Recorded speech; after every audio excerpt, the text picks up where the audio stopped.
Isn't it about time we got serious about what we're willing to believe concerning God, heaven, hell, and the meaning of life? There are way too many versions of the truth for everyone to be right. On one hand, you have a bunch of religious groups claiming they're the only ones with the right answers. On the other hand, you have the non religious people who believe there are no right answers. The atheists among them say it is because there is no God. The one thing everyone seems to miss is these opinions or beliefs are based on somebody's interpretation of words written or said a long ass time ago. And I don't mean any harm, but it makes absolutely no sense for people living today in what is supposed to be the age of information to be stuck interpreting words of people who believe the world was flat and the center of the universe in order to understand any subject, especially one that was supposed to be beyond their comprehension.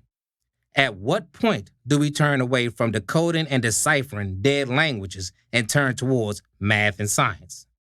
At what point do we recognize that if somebody in the past got it completely right, there wouldn't be so many getting it wrong afterwards? When will we realize or even consider what was beyond the comprehension of those living centuries ago may be within our intellectual range today? The ancient people believed in God based on faith, so that must be the right way for you, huh? Faith is an open admission that you not only don't know if something is true, but you can't possibly prove it one way or another. Any appeal to faith admits whatever you're asked to believe will contradict the things you already know. For people who don't understand as much about their surroundings, maybe the concept of faith makes more sense. People who know less would and should be more inclined to admit their ignorance rather than dispute what they don't really understand. Confidence in knowledge and sincerity in belief could be the most effective way of swaying people's opinion short of visible proof. It shouldn't be surprising that the atheist population increases as we learn more about our universe. I mean, there can be no empirical evidence or tangible proof for God, and the conclusions within religion have been illogical, irrational, and downright contradictory. That was then. This is now. Now we have the ability to do things that people back then would have called magic or witchcraft. Things as simple as take a photograph or videotape someone. Medical procedures like open heart surgery or transplanting organs.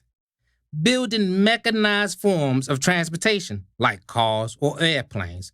Or digging deeper into reality by splitting the atom or mapping genes. Or traveling farther into outer space or witnessing the expanse of our universe through telescopes. People couldn't do any of these things when any of the ancient scriptures were pioneered. That is not to say we've developed into some all-knowing beings or anything like that. We still have a lot of room for growth, discovery, and enlightenment. That isn't done through faith, though.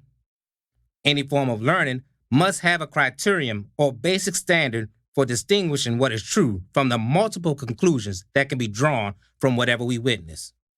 Since contradictions don't exist in reality, only exist in the minds of delusional people, anything worthy of being believed should at least be consistent and non-contradictory within itself. It should also be consistent and non-contradictory with anything else accepted as true. Not to be rude and state the obvious, but I haven't heard of any ideology requiring faith that can take this miniature truth test and pass. Have you? Even the idea of faith itself fails this test. The faithful believe it is our intellect that separates us from the other animals. That intellect is supposed to be a gift from God. Some would say that's a part of God within us.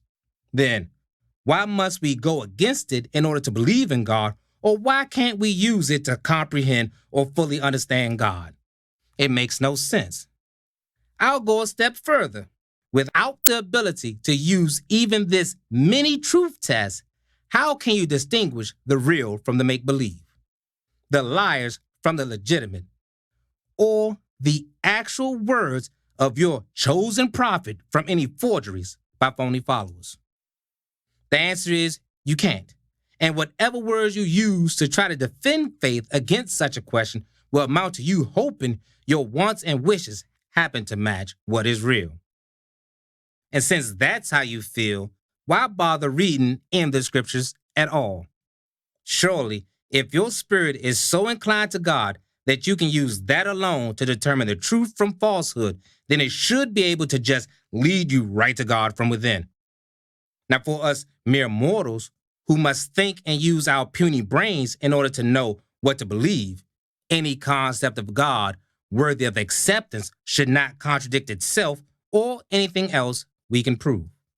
While I agree with the atheist stand that no theological doctrine or ideology to date meets these minimum requirements, at least none I've heard of, I wholeheartedly disagree with anyone who says God does not exist. I assure you, God does exist, and you shouldn't need faith to believe it. Now, we all know that word God has different meanings, so first, let me define how I use the word to eliminate any confusion. When I refer to God, I am referring to the creator of the universe as the only reality deserving of worship. Any ideas about a supreme being sounds like some sort of intellectually superior alien to me. Some of you may want to scoff at me for believing in the possibility of life on other planets, but at least I haven't turned them into gods. For anyone who doesn't like me implying religious people are deifying ETs, you tell me what you call a being that takes physical form that is not from this planet. I'll wait. As a matter of fact, I won't wait, because whatever you call them, it isn't the creator of the universe, and calling them both by the same name causes confusion because it is a contradiction. I mean, a physical being could not create the universe because the creator of the universe would not be a part of it or participant within it. I understand proving the existence of the creator of the universe beyond a shadow of a doubt would seem like something you just can't do because it is impossible to exhibit empirical evidence to use as an example. While I may not be able to point God out to you like, voila, I can introduce you to an understanding of God that is objective, meaning there is a right or wrong answer, and passes the many truth test, meaning it doesn't contradict itself or anything else we can prove. Whether you're religious, atheist, or somewhere in between, if you think you have all the answers and your way is the right way, I'm not even talking to you. If your goal is to stick to whatever it is you already believe, regardless of what I say, please go away. We both know you're just going to start making up stuff when you can't find any truth to use to back up your argument. But if you have doubts or questions and you honestly seek the truth, whatever it may be, you should listen and listen carefully. You shouldn't just believe what I say either. Give these words honest scrutiny and judge for yourself. Let's play a philosophical version of Big Bank Takes Little Bank with our versions of God on the line. It's sort of like if you can't beat them, join them. There will be no witnesses, so you can be honest and keep it real with yourself. In losing, you will win. It won't be easy. It could get boring at times. There will be times that I may challenge things you never thought to even question. I may get into subjects that you never learned in school or ones you forgot as soon as you got out. I might use a few big words that send you to the dictionary to get what I'm talking about. I may just criticize something you believe in a way that pisses you off, so you won't want to agree with me. This isn't about me, though. This is about you getting to know the truth concerning this God you've heard so much about. Earlier, I defined God as being the creator of the universe. In trying to describe this creator, people have been in the habit of using words or ideas that allow room for sensory perception or imagination. While such a tendency may seem logical to us because they are the tools we use to learn about everything else, that tendency leads to confusion when it comes to God.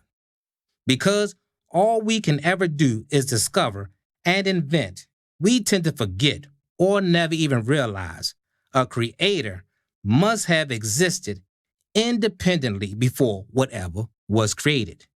That means the creator would not be made of, dependent on, or limited by anything created. The first step in understanding the creator would be to mentally negate or eliminate everything that was created. We're talking about the universe, so that means absolutely everything. You may think if you take away everything, you aren't left with anything, but you are. Take away everything and you're left with God. It would truly surprise me if you didn't finish my statement with another word in mind. That word you thought of is the most accurate definition or description of God, but it has different meanings and a connotation that is unfit to be used in reference to God. To avoid the negativity, confusion, and what would sound like blasphemy if I were to say nothing is God or God is nothing, I'll give you an analogy. It's my mantra, and you'll hear it a lot. God is to reality what zero is to math.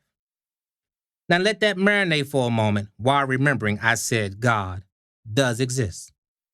What I'm saying right now is the role that the absolute value zero plays within the science of quantifying the attributes of everything in the universe is the same as God giving those things the attributes themselves in reality. It is in fully understanding the role zero plays within math and applying that to theology that we can get to know God in a way that is non-contradictory and irrefutable. God is to reality what zero is to math.